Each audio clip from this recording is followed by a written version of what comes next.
Hello, everyone. Thanks for being here. I hope those of you who traveled with us to Mexico and Costa Rica had a little time off yesterday. I spent it at Six Flags for my daughter's eighth birthday.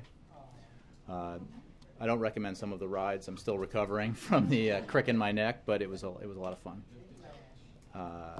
I don't have any other announcements. I think you saw that the president is being joined as we speak by 3 senators in a round of golf, which he, I know, was looking forward to, and that is happening as we gather here now. The Associated Press. Jim. Thanks, Jay. Wanted to talk to you about Syria and events over the weekend. The Syrian government, the foreign minister to CNN said that the airstrikes delivered over the Friday and Saturday amounted to a declaration of war.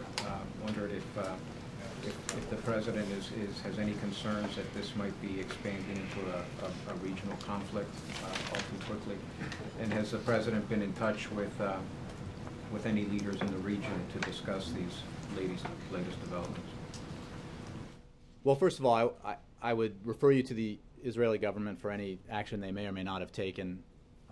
What I can say is that Israel certainly has the right to be concerned about the transfer of sophisticated weapons to Hezbollah. And that has been a concern of Israel's for a long time. The transfer of sophisticated weapons to terrorist organizations like Hezbollah is certainly a concern and a threat to Israel. And they have the right to act in their own sovereign interest in response to those concerns. The fact of the matter is the terrible situation in Syria is the fault and responsibility of Bashar al-Assad.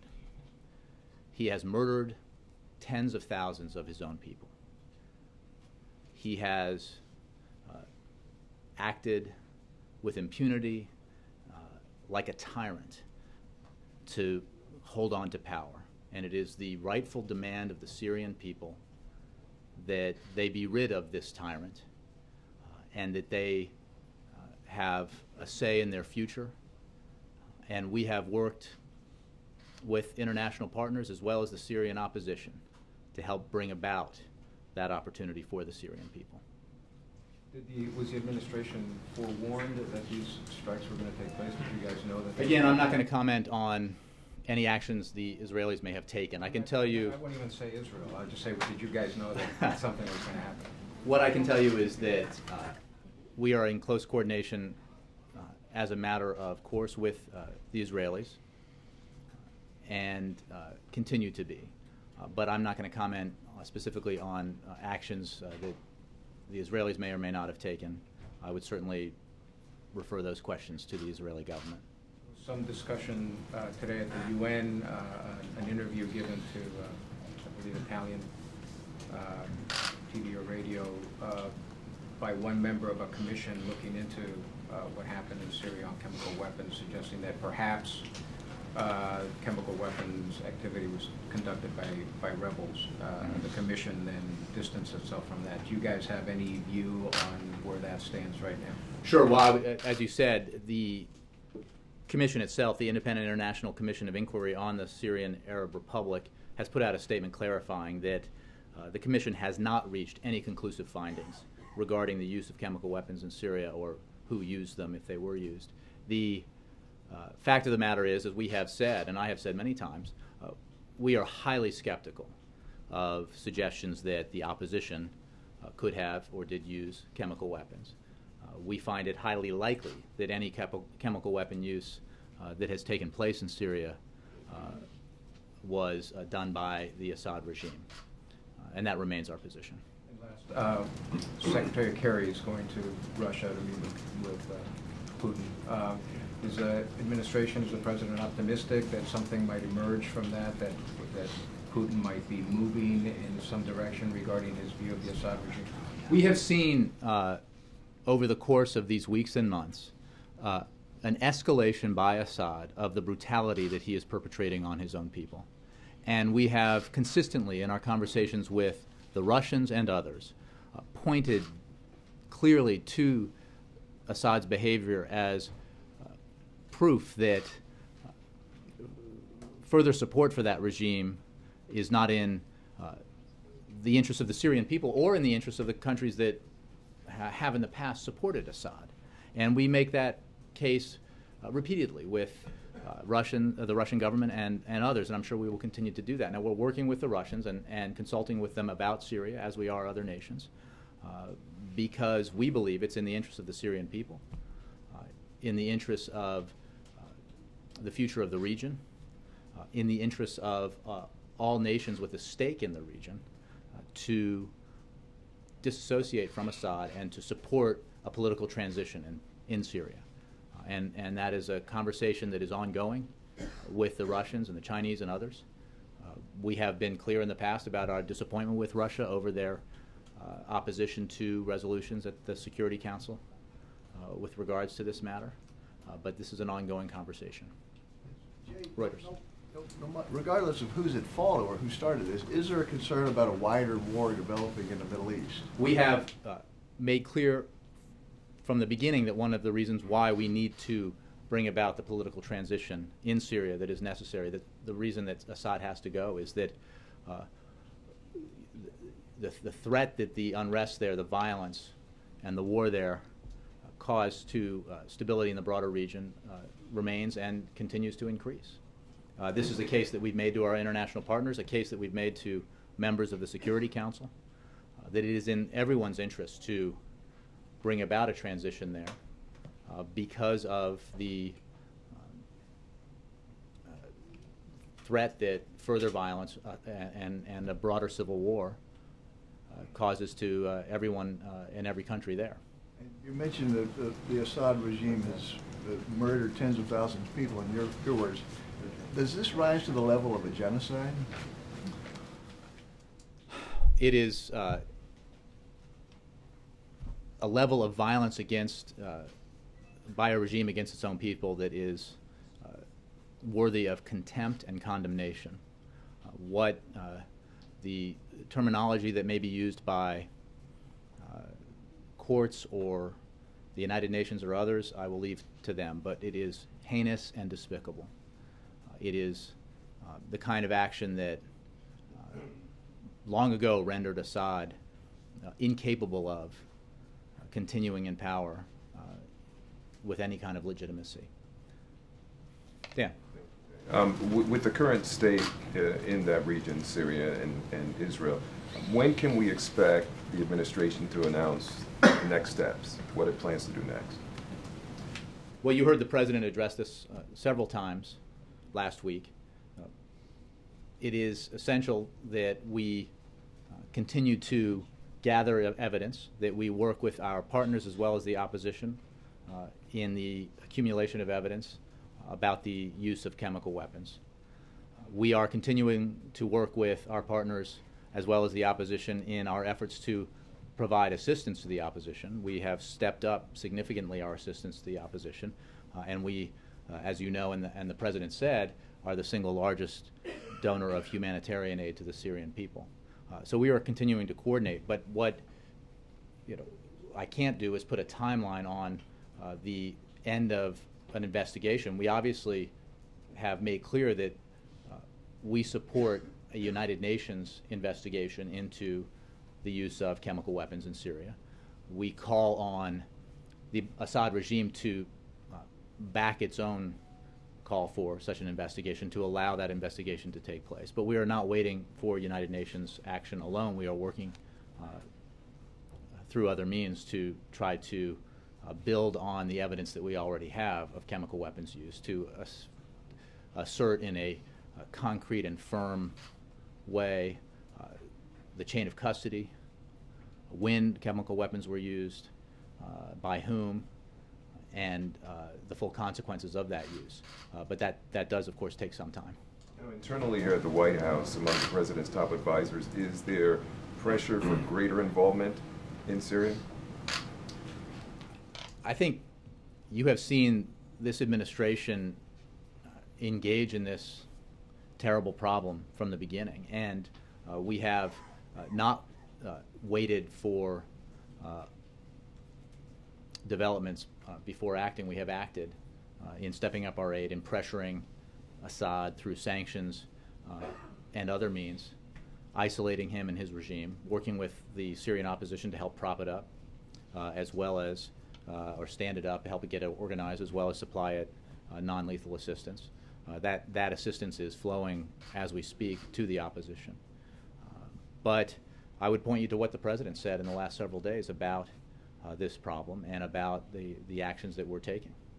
In light of what you just said over the weekend, Senator John McCain, in talking about the attack on Syria, said, quote, unlike the President of the United States, they, referring to Israel, saw a red line and they acted. Unfortunately, this President Obama, will not act. And that's a tragedy. And then he went on to say that President Obama has avoided involvement in Syria, much to the, quote, shame and disgrace of the U.S. So is this an accurate or inaccurate portrayal of how the President has been handling the situation? We strongly disagree with those comments. The fact of the matter is, jumping to conclusions and acting before you have all the facts is not a good recipe for weighty policy decision making. We have seen in the not too distant past, the consequences of acting before we had all the facts. And that's why this President insists that we get all the facts. The intelligence assessments we have are extremely valuable and significant, which is why we publicly release that information in a letter of response to some senators. But it is not sufficient to make the kind of determinations that the President will make if and when we can state clearly that a red line has been crossed, that chemical weapons have been used, that the Assad regime has deployed them against the Syrian people. And in terms of the actions we've taken, again, the largest single donor of humanitarian aid, the most significant donor of non-lethal assistance to the opposition, active engagement with the Friends of Syria and other partners in assisting the opposition organize itself, and taking the steps we have to recognize the opposition coalition as we have. And we have continued to step up our engagement with the opposition as they have become more organized and more capable of representing both the Syrian people and the effort against Assad. One quick thing, one other subject on guns. What's the strategy moving forward, and realistically, what can get done? The President made clear when he spoke in the Rose Garden about the absolute necessity of the vast majority of the American people who agree with the need to take common sense steps to reduce gun violence, of insisting that their voices be heard. That when the Senate made the unfortunate choice, a minority in the Senate, of siding with the 10% over the 90% when it came to expanding background checks, the 90% needed to be heard. They needed to let their representatives know how disappointed they were in their failure to represent their own constituents. We remain optimistic, the President does, that when it comes to background checks, that this will happen. We can't say precisely when that legislation will pass, but we and the President remain convinced that it will, because the American people have stated so clearly that it is a sensible thing to do. A background check system exists. It works to the extent that it covers the transactions in the country. It has prevented a significant number of people who should not have weapons because of their criminal backgrounds from obtaining them. The expansion of this system was simply to close the loopholes that existed in a system that works and that gun shop owners across the country participate in, and that would-be gun buyers, law-abiding citizens who want to buy weapons, encounter every time they purchase weapons at a gun store. And it is extremely fast and efficient. And that system ought to apply more broadly. These loopholes need to be closed so that we can reduce the number of cases where a violent criminal who has no right by law to obtain a weapon can get one by going through by using these loopholes. And that's something that Americans in red states, blue states, purple states all support. It's something that NRA members, rank and file members, support, and it will happen. And we are working with Congress to explore ways of pursuing more legislative action. We are continuing in the implementation of the executive actions that the President laid out when he put forward his broad proposal. And we are looking for other ways to take action to reduce gun violence in a common sense way that respects Second Amendment rights, which every proposal the President put forward does. Jackie. Jay, can I follow up on that? How exactly is he working? Is he working with Senator Reid and some others to tweak the bill in some way that will bring on board some of the senators who voted against the bill the first time and get them to switch their votes? And how soon might we expect this to show some fruit? Well, when it comes to the next steps legislatively, I would suggest you ask those senators who are engaged in the process.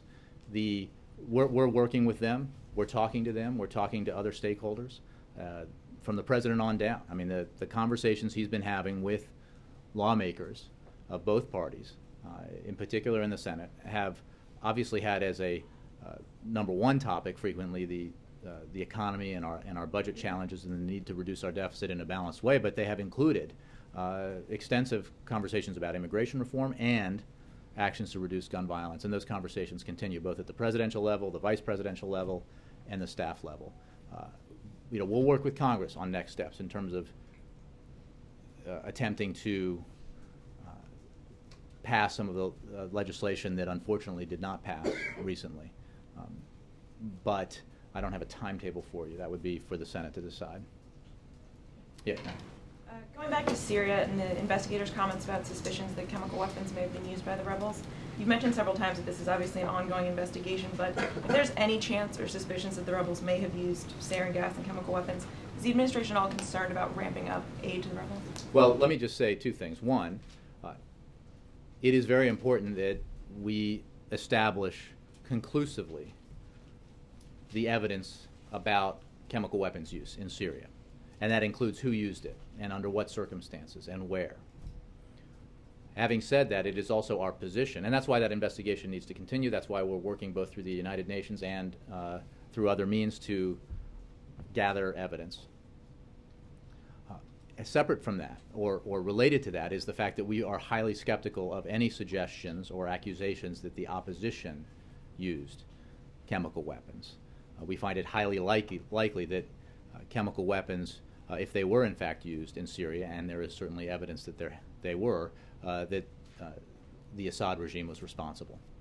But the point of your question about why we need to be thorough and gather facts that can be corroborated and reviewed and presented,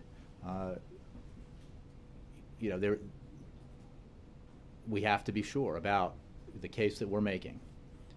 And the President has made clear from here and from his statements and the answers he gave in press conferences abroad that that's what he intends. Yeah, Bill.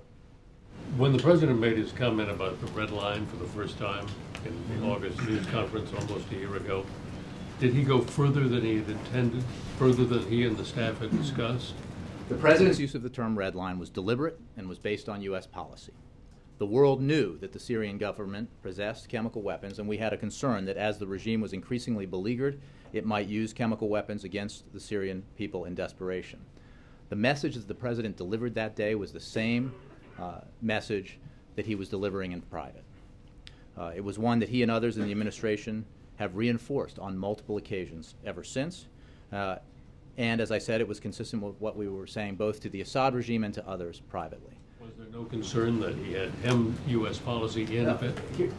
It is, by definition, a game changer when chemical weapons are used. There are international conventions that prohibit the use of chemical weapons, and there are international norms that are violated when chemical weapons are used. It is, by definition, a game changer. When the President talked, as he did the other day, about the fact that use of chemical weapons enhances the prospect or increases the prospect of proliferation of those weapons getting into the hands of terrorists or other non-state actors, and that by extension then that creates further threats to the United States and our allies.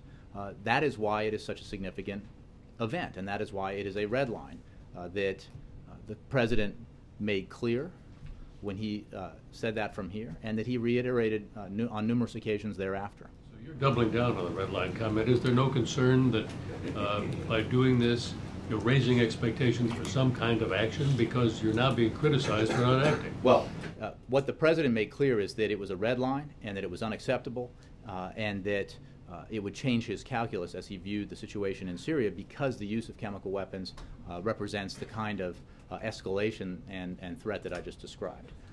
What he never did, and it is simplistic to do so, is to say that if X happens, Y will happen. He has never said what reaction he would take at a policy level to the proved crossing of the red line in Syria, simply that he would consider it a red line that had been crossed, and that he would take appropriate action. And he is, as the investigation continues, and as we have said all along, he is looking at a range of options, and he is not removing any option from the table, if you will. And he will take action that he thinks is in the interest of the United States and our national security, as well as in the interest of the Syrian people. So you're saying that he will take action if and when, but he will take action. I think you've heard the president make clear that he considers it a serious transgression, and that is why we need to assemble all of the evidence to ensure that we have a case that it has been used, that chemical weapons have been used, and that he will look at an array of options that are available to him in response to that use. And in the meantime, does a story like the one in yesterday's New York Times help to take some of the burden off by raising all of these things and suggesting that you need to have all the evidence before he acts? The fact is, and I think as I mentioned earlier, there's a recent enough example of why we need to make sure we have our facts in matters like these, and the dangers inherent of not having all those facts and corroborated evidence. So we don't need stories like this one to make that case. The president, I think, is very clear about how serious he considers the use of chemical weapons, and very clear about the fact that we need to make sure we have all the evidence before we make policy decisions based on the use of chemical weapons. But how is it a red line if it's crossed, this so-called red line, and then there's nothing specific tied to it? Ed, I think we've had this discussion several times already, and both. Right, but you're saying there's with a range of options. Sure. So you tell someone you cross the red line, you're in trouble. There's supposed to be something at the end of it. What it was is very that? clear, and we made clear that that we were concerned, and our international partners were concerned, that Assad, as he became more and more beleaguered, would resort to the use of chemical weapons. It was essential that we made clear, both in private communications to the Assad regime, as well as in public, as the president did, how seriously we would view the use of chemical weapons, and that is what the president did.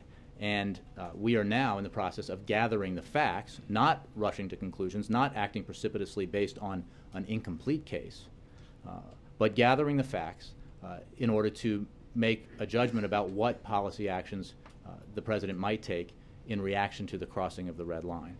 And I think that is entirely the right way to go, and certainly what the American people would support, rather than say precipitous action based on strong but limited evidence, which is what we have at this Israel time. acted too quickly then over the I think last you're few conflating days? two issues here. But as I said, they took military action. well, the last again, I'm couple not of going to days. comment on the actions that Israel may or may not have taken, but Are it you is. really saying they may not have taken action? I mean, the world. But Ed, I knows think you they- need to look at again just the news reports. I'm not going to comment on the actions. What I have said here is that Israel has, for a long time, been justifiably concerned about the transfer of sophisticated weaponry to Hezbollah. This is not just chemical weapons, but sophisticated weaponry to Hezbollah, and it is certainly within their right to take action to protect themselves and to prevent that kind of weaponry from getting into the hands of terrorist organizations like Hezbollah. So, again, I would refer you to the Israelis for any confirmation or denial of actions that have been associated with them. But I would tell you that as a general matter, this is a concern that they have had, and it is certainly within their right to take action to prevent the transfer of that kind of weaponry to organizations like Hezbollah. A couple quick questions on Benghazi. Last week you said from this podium that the Departments of State and Defense had told you and had told Congressman Issa that they were not aware of anyone else at either department who wanted to come forward and say anything about this. Now that there are, it looks like at least 2 or 3 witnesses who are going to be speaking to Darrell Issa, speaking publicly at his hearing on Wednesday, do you think they told you the whole story last week? The State Department? I don't understand. These witnesses are going to talk to Congress, and we have said that we are not aware of anyone who has been blocked from speaking to Congress if they so choose to or want to speak to Congress. So they were not blocked over the last 8 months? We are unaware of anyone being blocked from talking to Congress if they chose to or wanted to speak to Congress. And I would point you to the fact that there was an accountability review board chaired by 2 of the most distinguished experts in our national security establishment, nonpartisan experts, Admiral Mullen and Ambassador Pickering, who oversaw this review, and it was unsparing. It was critical, and it held people accountable, and it made a series of recommendations for action that could be taken to improve security, to reduce the potential for these kinds of events from happening in the future. And every single one of those recommendations has been or is being implemented by the State Department. If that report was unsparing, why is Greg Hicks, who was the #2 to Ambassador Stevens, now going to tell Congress and tell the American people that there were U.S. Special Forces who were in Tripoli getting ready to board a plane, come to Benghazi to help these Americans, and they were told to stand down? Well, I think the Department of Defense has addressed this. I don't have access to the interviews that I think have been referred to in some of the news reports. So, but in terms of that issue, the response that the Department of Defense took and the actions that the Department of Defense took in response to what was happening in Benghazi, I would refer you to the Department of Defense. They have addressed this very issue, and I would refer you to the content of the ARB. Again, Admiral Mullen, Ambassador Pickering, former chairman of the Joint Chiefs, one of the most respected diplomats, living diplomats in our country, served under presidents of both parties, oversaw a very rigorous investigation that reached a number of conclusions, including the fact that action was taken immediately and appropriately, and that action saved American lives. I know what they said, but Greg Hicks is Again, saying that... you're citing an interview that I don't Okay, have but access to. he's challenging the credibility of the White House. You don't care about what he's saying? Do you think he's lying? Again, Ed, you're citing Saying an that interview that I don't have. people could have been helped.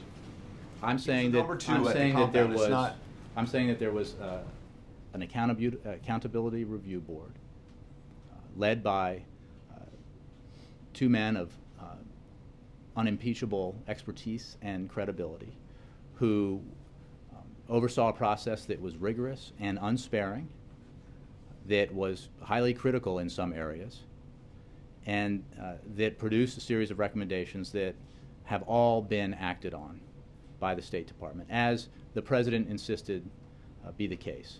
What he made clear from the very onset in the wake of Benghazi was that he wanted action taken to ensure that we found out who was responsible and that they were brought to justice, and that action be taken to ensure that we implement the steps necessary to improve the security of our diplomats and diplomatic facilities around the country so that this kind of thing can't happen again. Last thing is there's another gentleman from the State Department, Mark Thompson, who is going to testify at this hearing that former Secretary Clinton tried to cut the counterterror unit at the State Department out of the initial hours after the attacks. Does the White House, have you checked on that? Do you think that's accurate?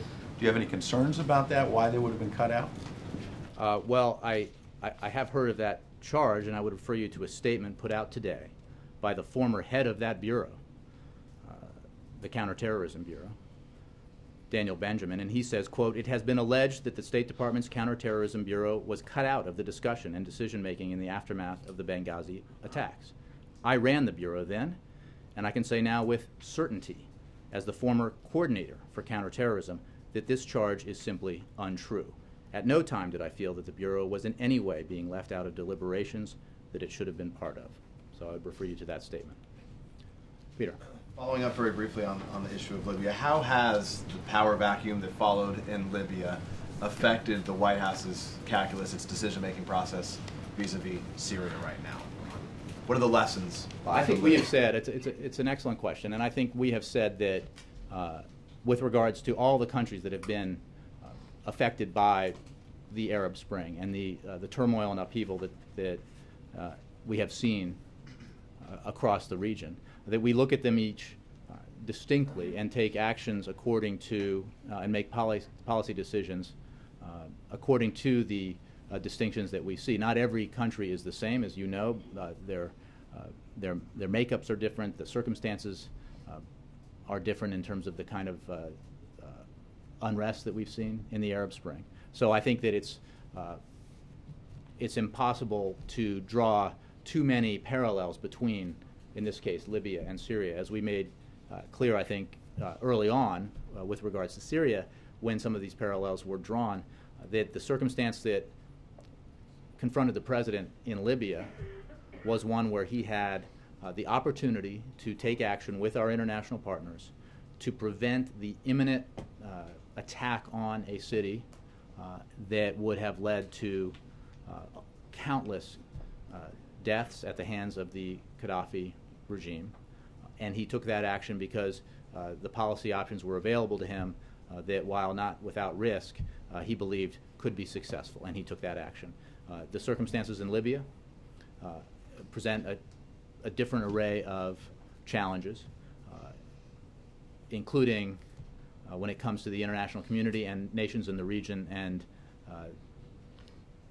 how they view the situation and the action that they believe should be taken. So we are working accordingly, very specifically, with the challenges that Syria presents to us, with our international partners, with the Syrian opposition, using all the tools that we have available to us to sanction and isolate Assad, to press for action at the Security Council, and when that has been blocked, to take action elsewhere. And we'll continue that effort. Given the fact that the standard of evidence that the President and this White House has set for the use of chemical weapons, that it may be impossible to meet, not because it doesn't exist, but because it's simply impossible to access it, with Bashar al-Assad not allowing UN inspectors and others to go into that country, and the chain of custody, which is sort of Washington language for it's unclear exactly who held this evidence when it got to the folks who are able to see it in neighboring countries like Turkey. If you aren't able to meet that standard of evidence, does that mean that the red line won't have been crossed? Does nothing happen unless you can meet that standard of evidence? Well, the suggestion that nothing is happening is not actually accurate in terms of U.S. policy. And that we have, even in the weeks and months preceding the revelations about chemical weapons use, stepping up our assistance to the opposition and changing the nature of our assistance to the opposition. And that process had been underway and continues to be underway. And I think that you have seen a significant increase in our assistance and in our engagement. And so I just want to challenge the premise there that this is, when it comes to assisting the opposition or taking action to help bring about the end of this Assad era, that chemical weapons is the only deciding factor, that the provable use of chemical weapons by the Assad regime is the only issue here when it comes to the actions that the United States can take. So is the White House satisfied, perhaps, that even if they aren't able to meet that standard of evidence, that even if there is this high likelihood that chemical weapons were used, that there would not be a game-changing element to do anything further than what's presently happening? That's a hypothetical that I'm wary of engaging in, but I can say that it is absolutely the right thing to do and the smart thing to do on behalf of the American people and our interests, to be sure that when these kinds of allegations are made, and when an issue of such seriousness as the use of chemical weapons is on the table, that we get our facts right. And I think the American people justifiably expect that when it comes to significant policy decisions that a president makes on their behalf, policy decisions that could potentially put Americans at risk. I'm not saying, I'm saying that only in the sense, I'm not trying to telegraph anything, only in the sense that all options remain available, as the President has made clear, that we be absolutely sure we have our facts straight, that we be absolutely sure that the evidence can be corroborated and reviewed, and that there is acknowledgement that what we have presented is solid and true. One last question, digressing to the topic of guns very quickly. There is now new evidence, video evidence, that a young individual has proven that with 3D printing, he can manufacture a gun that can fire off 6 bullets, at least to this point, with the technology rapidly changing. Given the conversation, the White House's strong position about background checks, now you don't need a background check. You can still do it in your own home and create these guns. I'm curious the White House's view of this and whatever concerns it causes in terms of new technologies adding itself to this mix. I haven't been part of any discussion about that report or development. I can simply say that the actions that the President proposed, including the executive actions that he's acting on and the legislative actions that he urged Congress to act on and that he hopes still Congress will pass, even if all implemented, would not, of course, end the scourge of violence in America. But the President believes, and experts believe, that they would result in a reduction of gun violence. They would save lives. That maybe, that certainly there would be children in America who would be alive because of these actions, and that is alone well worth the effort. Should we be allowed to make guns at home? Should people be able to make them on print? I don't know enough about the report that you're citing to make a comment on that. I simply make the point that, the fact that we can't prevent every act of violence doesn't mean we should not act to prevent some. Juliana. Thanks. Can you tell us a little bit about what's on the agenda for the President's meeting tomorrow with South Korea's President, and will they be working to devise a new strategy to confront North Korea? I can tell you that the President looks very much forward to meeting with his new counterpart from South Korea here at the White House, and that, as is always the case, there's a full range of topics that will be discussed in this very important bilateral relationship that we have. North Korea will, of course, be one of those topics, as will the United States' overall strategy of engagement with Asia, our economic ties to both South Korea and the region. So I don't have anything more specific for you than that. I think we'll know more and learn more and be able to talk to you about more tomorrow after the meeting. But it's obviously, as we've said, both in our visits to the Republic of Korea and in visits by Korean leaders here, this is an enormously important relationship on a security level as well as economic and cultural. So the President looks forward to the visit. Does he see it as an opportunity to reevaluate a posture toward North Korea?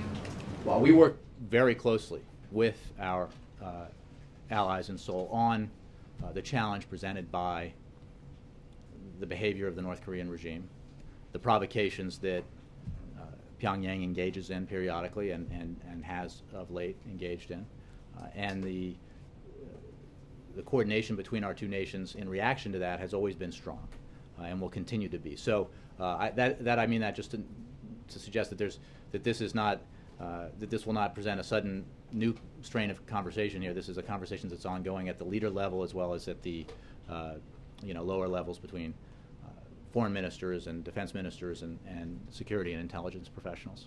Also, I want to ask about sequestration. During this pay period from May 1st to 15th, non-commissioned officers at the White House have one furlough day. Can you talk a little bit about how you've seen that affecting operations here at the White House so far? Well, I can tell you, obviously, it results, as is the case across the government, when furloughs are implemented, in a reduction in staff, which limits some of what you can do. Everyone here works hard, and when we are a man or woman down in a certain department, that affects what we can do. But we're doing our best, obviously, as is the case across the government. Mark. Jay, is there a political agenda for the golf game today? The President looks forward to discussing with, and is probably discussing as I speak with the senators, a range of topics. This is in keeping with his engagement with lawmakers of both parties, and in particular Republican senators, to see if he can find some common ground on some of the challenges that confront us. When it comes to reducing our deficit in a balanced way, getting our fiscal house in order in a way that allows us to invest in our economy and protect the middle class and help it grow and expand, there's a broad-based consensus in the country about how we should do that. There's a broad consensus, a bipartisan consensus outside of Congress about how we should do that. There is even some consensus among, at least at the high altitude level, among Democrats and Republicans in the Senate, or at least some consensus among some Republicans with Democrats in the Senate about how we should do this. So he has been engaging in these conversations to try to find out if there really is a willingness to move forward with a compromise on deficit reduction that allows us to reduce our deficit in a responsible and balanced way that doesn't overly burden seniors or the middle class, allows for the investments in infrastructure and education that are essential to long-term economic growth, and would achieve the kind of deficit reduction that Republicans have long said they seek. And it bears remembering that this president has signed into law over $2.5 trillion in deficit reduction. It bears remembering that we are now in the midst of the most precipitous decline in our deficit since demobilization after World War II. And it bears remembering that the goal of $4 trillion over 10 years in deficit reduction is achievable if there's a willingness to compromise on Capitol Hill, if there's a willingness to do what the president has done, which is put forward proposals that represent some difficult choices by everyone, and that includes Republicans. And that means that revenue has to be part of the deal, that revenue has to be part of the equation, because otherwise you have to do deficit reduction on the backs of seniors or on the backs of students or middle-class families alone, and that is simply, in the president's view, neither appropriate nor fair. Does President Obama believe golf is conducive to this kind of discussion? He's willing to try anything. And whether it's a conversation on the phone or a meeting in the Oval Office or dinner at a restaurant or dinner at the residence, he's going to have the same kinds of conversations and test the theory that these kinds of this kind of engagement can help produce the results that everybody in this country, or at least the majority of the people in this country who care about and pay attention to these issues, wants to see. So, I get asked a lot about inside game, outside game. He has long engaged in both. He's having one-on-one conversations, group conversations, meals, golf games, hard-headed negotiations with legislators, and he is going out to the country and talking to regular folks out there about the issues that matter to them and about the need for them to speak up and engage in a process, to demand that Congress take action and do to do the responsible thing to help the economy grow, to help the middle class. Quick follow up on that, the trip to Austin later this week. What is the objective there? Are there specific things that he wants Congress to do related to that trip? Is he trying to call on them to pass certain measures, or is it more broadly speaking about the economy and the middle class? It is an effort to demonstrate that in spite of some of the obstacles that we face here in Washington to doing the right thing and helping our economy grow, and some of the actions that Washington takes or inaction that Washington engages in that actually inflicts wounds on our economy, out in the country there are positive things happening. And that only reinforces the need for Washington to do some very simple things to help facilitate economic growth and job creation, to help enhance the prospects of the middle class rising and thriving. And we're in a situation now where on Friday we had another month of positive private sector job creation. We had numbers that exceeded some expectations, but by no means were what we need in the end to get where we want to go, which is what the president has always said. As long as there is someone out there in the United States of America looking for a job, who wants a job and can't get one, he's going to keep working to improve our economy and improve the lot of the middle class. And that's what this trip will be about. It will highlight the fact that we need to, I mean, you remember the president talking in the State of the Union address about the need to ensure that good jobs for the middle class are available here in this country. And that includes the kinds of improvements we've seen in manufacturing and in industries in manufacturing that represent the future of the economy here and around the world. It means making sure that Americans have the skills to fill those jobs. And that reflects the education component, why we need to continue to invest in education to ensure that our people have the skills necessary to take these jobs that are available and will be available in the industries of the future. And finally, we need to make sure that those jobs, those middle-class jobs, provide a decent living so that the American dream can be achieved by Americans in the middle class. And, you know, taken as a whole, the proposals the president has put forward in his budget, including the key investments in the future that he's talked about, as well as the reasonable balanced deficit reduction that's a part of it, will help bring about a stronger and bigger middle class. And you'll hear him talk about that on Tuesday. April, and then Christy. Jay, I want to go back to Syria just a little bit. Now, when they were talking about the red line, are you saying basically, from what I'm gleaning, the red line is for the use of chemical weapons against Syrians, not for the transport or sending weapons to rebel groups? Is that what you're saying? That's what the red line is for? No. I think that the president made clear when he first discussed this issue. I mean, I just want to clarify. You're absolutely right that the use of chemical weapons On the Syrian people, by the Syrians. by whomever is a red line. The proliferation of, the transfer of chemical weapons is also a red line. One of the serious concerns that we have and our allies and partners around the world, and especially in the region have, is that these kinds of weapons would get into the hands of terrorist organizations, other non-state actors who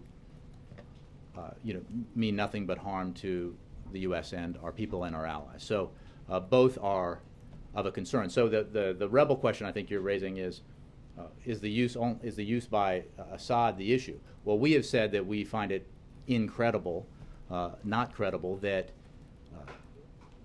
the opposition has used chemical weapons. Obviously, that's a matter that's under investigation.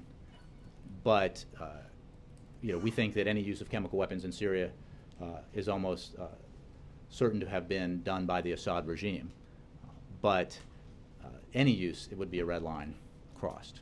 All right, and then Kristen, also, also, with what's happening this weekend in Syria, with Israel and Syria, is there a thought in the White House that gas prices, oil prices are going up?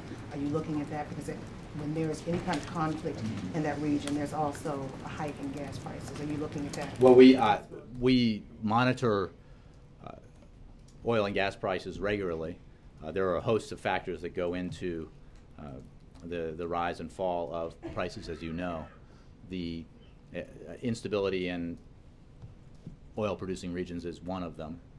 I don't have any specific comment about where prices are now, but we monitor them regularly. We are always concerned about oil prices. I think that that general concern that we have and that every American has reflects the need or reinforces the need to take every action we can to improve our energy security, to make sure that we're producing as much energy as we can here in the United States, and taking every action we can to reduce our dependence on foreign imports. And as I think you've heard me say many times, we have reduced our imports of foreign fuel significantly as we have hit new levels of production here in the United States, and as we have made significant inroads into the production of alternative energies here in the United States, which in turn helps create some of the industries that create the jobs of the future that I was talking about with Phil. But Jay, on the short term, I mean, you have Iran and Syria talking about they're going to retaliate. This is in that region. again, gas prices, possibility going up. We're talking about the economy right now, summer months going, and there is a real possibility of gas prices, this affecting us here in our pocketbooks with gas prices. Well, there is no question that instability in this particular part of the world is always something that we watch, and that it has, it certainly can have an impact on global oil prices. I just don't have a comment specifically on the current price or the level of impact that the situation in Syria is having on prices now. Christy. Thanks, Jay. On the plant explosion in West Texas, is the president still focused on this, and is he asking questions about whether federal regulators maybe did everything they were supposed to do to prevent this from happening? He is focused on it, and I think you saw him on a number of occasions because of everything else that was going on, in particular with the attacks in Boston, make sure that he was speaking about the tragedy in West Texas, that those families know that, you know, they were not and will not be forgotten. And you know, from what I understand, the issues involved in the of the industrial facility there are being investigated, so I don't have any insight to shed on that process or progress in the investigation. But when it comes to doing everything we can at the federal level to assist Texas and the town of West in dealing with this tragedy and rebuilding, the president is committed to that. He made that clear when he visited for the memorial and spoke with Governor Perry and other state and local officials, as well as the families of the victims. When he's talking about industry in Texas this week, do you expect that he'll talk about this in any way, about worker safety, about the responsibility of the federal government? You know, I just don't have a preview of his remarks. I mean, he is, broadly speaking, he'll be talking about economic growth and development, but I don't have specifics for you. Ann? I'm sorry, Jackie again, then Ann. When he is in Austin, will he be talking at all? That's the state of two senators who have opposed him on both guns and immigration. Will those two issues come up? Anything's possible. I think that the focus will be on economic matters. I think that he would encourage those senators and every senator to embrace the kind of common sense deficit reduction, balanced deficit reduction that allows for the investments in the economy that are so necessary, that the president supports. I'm not sure they'd go along with that, but he would welcome it if they did. But will he do that publicly while he's there? Again, I wouldn't want to preview the remarks entirely, because then you might not actually pay attention to them. So, on a separate matter, has the president gotten any briefings or information from, other than from the media, on what's happened in Bangladesh with the factory there that's killed 4 times as many people as the Triangle Shirtwaist Company? Terrible. Since there's so many U.S. retailers who get their goods from there. He has, as part of his regular briefings, been kept up to date about the tragic developments in Bangladesh and the tremendous loss of life. And I know that his thoughts and prayers go to the victims of that tragedy. I don't have specific information about you know, some of the issues you raised that go into questions about how this happened, but he is absolutely being kept abreast of that development. Just so we don't misunderstand, did the president choose these 3 golfing partners because there were specific issues with Senator Corker that he wanted to discuss? Like Senator Corker did not support the gun background check compromise, or Senator Udall because Golf Digest brings him as the best golfer in Congress? Does it? I didn't know that. Maybe he did. But the look, I think that it is fair to say that there are a host of relevant issues, policy issues, that the president could and would discuss with any one of the 100 members of the United States Senate. And he looks forward to these discussions that he'll have today, and they'll probably range across the set of issues that he and the Senate are dealing with. And he will, I'm sure, make a pitch for his policy agenda, make a pitch for the kind of action that poll after poll show the American people support when it comes to our economic policies, or reducing gun violence, or comprehensive immigration reform. actions to enhance our energy independence. I mean, these are all things that have broad support from the American people. They're very common sense, and he's looking for partners anywhere he can find them, including on the 8th hole. Mara, last one. Just to follow up on this, the dinners and the golf game are really become objects of fascination in Washington, his outreach to Republican senators. I'm wondering if you could give us a sense of the frequency. I mean, other than the public type events that we hear about, the restaurant, or he has them over to the residence, I mean, does he talk to Republican senators on a daily basis, weekly? Like, how intense is this effort, other than the He certainly talks to, I I don't have a running list of every conversation he has, at least not one that I can provide to you, but he speaks frequently with lawmakers, senators, senators in particular, including Republican senators, and I would say certainly, frequently, certainly weekly, but more than that. I mean, the engagement that you have seen is only part of the picture, and that's true of his involvement as well as the involvement of other senior officials in his administration, the vice president and others. So, he's looking to get things done, and he wants to talk to anyone who has that as his or her objective too, and is willing to accept that they may not get everything they want out of a compromise. In fact, by definition, they will not, and they can live with that. Partisan purists are not what he's looking for. He's looking for people who want to go about the business of building the economy, helping the middle class, responsibly reducing our deficit, reforming our immigration system in a way that will help our economy and the middle class, and taking action to reduce gun violence. So, if anybody who meets that standard, anybody who's willing to say, you know what, I accept that I'm not going to get, my dream partisan agenda. I accept that I'm going to have to give a little bit, that I may have to compromise in order to achieve these objectives, then he wants to have that conversation. At least once a week he talks to a Republican senator. Yes. Is that- All right. Thanks very much, everybody.